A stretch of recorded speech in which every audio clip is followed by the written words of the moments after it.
as far as injuries go, the people that will not practice today are Hussein. He's been excused. It's not for the concussion or anything. He's been excused for non-injury related issues there. So D. Ford will not practice. He's still in the concussion protocol. Tamba will not practice. We're going to practice today on the turf. Jeremy Macklin has a hip contusion. He won't practice today. And then Mitch Morris is also in the concussion protocol and going through that deal there. So, listen, we look forward to playing the Texans. Like I mentioned Monday, they know us. We know them. But although I think each team has changed a bit since we played last. But we respect the heck out of them. They got a great football team. They're well coached, and our guys are going to prepare themselves this week on a shorter week. They're going to prepare themselves today, starting with what would be equivalent to a Wednesday practice. So, and then we'll take the week just like that throughout for the Saturday game. Time's yours. So we heard a couple of your comments last night about Justin Houston. He's good to go this week. Yeah, Justin's going to work today. He's going to practice today. You must have been listening to the radio show. Yeah, that Mitch. So, yeah, I mean, he's got practice today, and then we'll just take it day by day. But I think he feels pretty good. Andy, it's a couple of years ago. You coached a lot of games, but how much does your last playoff game, the loss, the circumstances of that loss, how much does that stay with you in the moment? And does something like that deflate you and drive you, or does it stay with you? Yeah, well, you try to learn from it. I thought I mentioned this after that game. It's a great learning experience for all of us. Having been to the playoffs there, and you get a lead, and you can learn from those things. So, however, this team's different than that team. So you only have a few guys that are still here. But listen, we all learned a good lesson there, and so you take that to heart. Did you need a day or two to get past that at the time? Well, I can't tell you. I was the happiest guy in the world after that game. That's not a good feeling. But again, I try to draw something out of it that can make you better. I mean, that's rather than dwell on it, try to learn from it. What's the number one thing you learned? Well, you got to finish the game. You got to score touchdowns, and that's what it's all about. No matter how many points you're up by, you've got to find a way to get it in the end zone, and there were some things there I could have done better to help that. Andy, one of the things you've also talked about is staying with everything, just staying calm when you guys are 1-5. Is there any moment you see as a pivot point, or is it really just the grinding day in, day out?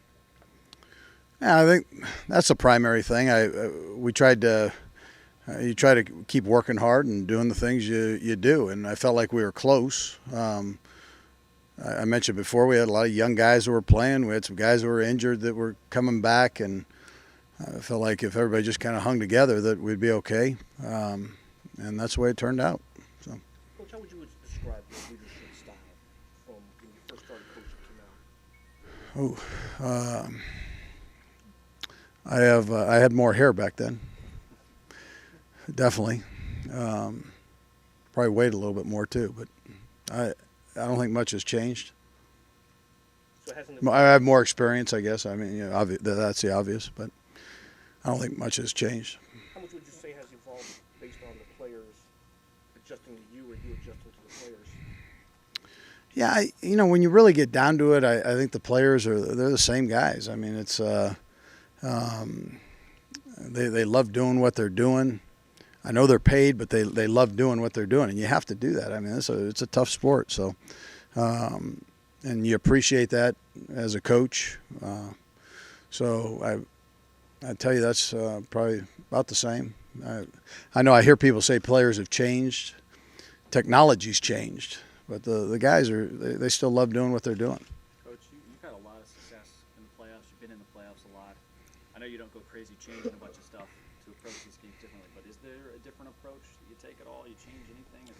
Yeah, not much. No, you understand the urgency that's there. It's I mentioned that too Monday. The single elimination. I mean, we get it. Everything's faster in the playoffs. That's just how it works, and we understand that. But again, we've been in a single elimination here for a few weeks. We kind of dug ourselves a hole. So the thing we're going to focus on is getting better. I keep saying that, but we've got a ton of room to improve here. And if we just stay focused on that, let's all try to get better. Myself as a coach and the players as players. Let's work on that. That we can control. Andy, the fact Tomba won't practice, that's more of the usual. Yeah, that's because yeah. Not anything to do with his hand. Nothing to do with his hand. Yeah, his hand actually worked out well. Yeah. Your teams have been good on the road since you've been here, and particularly this year. And I know in Philly you guys had a lot of success going on the road. What is it that you do in preparing your team for road games and maybe blocks out whatever distractions tend to trip up? Yeah, we try to keep it exactly the same as a home game, the best we can. I'm talking about time schedules and slots. We try to get into a town at 4 o'clock, and the guys have some time to kind of settle down, nice meal, and keep it as consistent as you possibly can. And that's really about it. I mean, it's not, that's about it. I feel like being here compared to Philly, going to one coast to the other isn't as big a deal. I mean, it's maybe easier on the guys traveling when you play in Kansas City than on the East Coast. Yeah, well, yeah, we would make it a 2-day trip if we had to go coast to coast. So from that standpoint, I'd say yes. It's definitely different that way. When I was at Green Bay, it was similar to what we do here. Throughout the season, in your entire tenure here, you've referenced the fan base and the Chiefs Kingdom and how much Sure. it means. 22 years since this franchise has won a playoff game. Is there any incentive to want to get it done, not just for this organization, but for the people that follow you and support you? Well, no, absolutely. We love and respect our fans. I mean, they're unbelievable. When you talk about the sea of red, man, it's real, and they're passionate. They show up. I mean, you saw it our last game there. Really, it was cold, and they were there, and that's an awesome deal. So we definitely keep that in mind. I didn't know the record. I mean, I didn't know the whole playoff thing, but we appreciate their support, and so a little bit of that we're playing for Kansas City, and they'll be there. I mean, they show up everywhere. It's a crazy deal. Coach, can you tell that Karen, then Perez, and then BJ. Yep. Coach, can you tell that this is playoff week? I mean, the guys you talk about, they're always practicing hard. They love what they do. But you got some veterans on this team that really want to do it this year. It would mean a lot to them. They've kind of voiced that from the beginning. Can you see a difference this week? Is it like playoff week? Well, yeah, there are only 12 teams playing, right? So you understand that.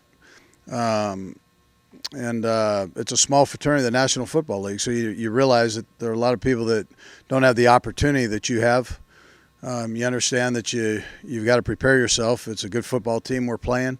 And you're in the playoffs. It is single elimination, and you got to make sure your game's at the highest point, the best it can possibly be that day. So that's the way your preparation goes. Coach, you've been doing this a long time, 17 years. You had some good teams over that time frame. I'm just curious with this group, does this group share any traits with some of the best teams you've had over the past 17 years? And if so, what are they? Yeah, they love to play the game. They love coming to work. I mean, that's and that when I tell you I like the team, I mean, that's what I'm talking about. These guys come to work. They take care of each other. The old guys teach the young guys. They're not hiding things from them and worried about. They've got a little security to them. They don't worry about making everybody around them better. There's no. They're egoless that way. I mean, you love that part of it. So, from a coach's standpoint, you appreciate that. I've had a couple teams that are, that are like that, and I feel very blessed to have these guys, man. I mean, it's awesome. And just the on-field part of it, you guys, for the most part, you've established an offensive identity. You play defense. Does that translate to playoff success most of the time, or does it just kind of depend? I mean, the way you're winning games, does it translate? Yeah, I mean, there are all different kinds of ways of winning games. I mean, the thing that we've had is everybody's contributed. I mean, we've had special teams help out, so if the offense and defense is, they're kind of pulling along, then somebody on special teams picks it up. If the offense is lagging behind, the defense will pick it up. The defense is lagging behind, the offense picks. So I mean, it's been a joint effort. I think you need that to get to the point that you're at now. Again, that's a good thing. Good thing to have. I think he's brought an attitude, a certain attitude there, where you see how he plays on the field. I mean, he's got, you're not going to let anybody push him around. He's going to stand up to anybody, and he loves challenges. So, and that's how he goes about his business. He does it every day at work here and in practice, and that's the way he goes about it. But yet he's a good person and he's a smart guy. So he loves playing the game. Last one, Gabe. I know the sample size is just a few games, but is there anything you can take away from Alex's performances in the playoffs throughout his career? It seems like he's played pretty big on the big stage. Is there anything you can take from that? Yeah, no, I mean, he's had some good playoff games. It's great to have the experience that he has. And every team's different, so every situation's different, but I really haven't focused on that. We're right in the grind, just trying to make sure we get everything down, and Alex is doing the same thing. He gets in and he studies the game plan, and he studies the defense that we're playing against and the personnel on that defense, and then we roll from there. So there's not a lot of time probably on either of our part.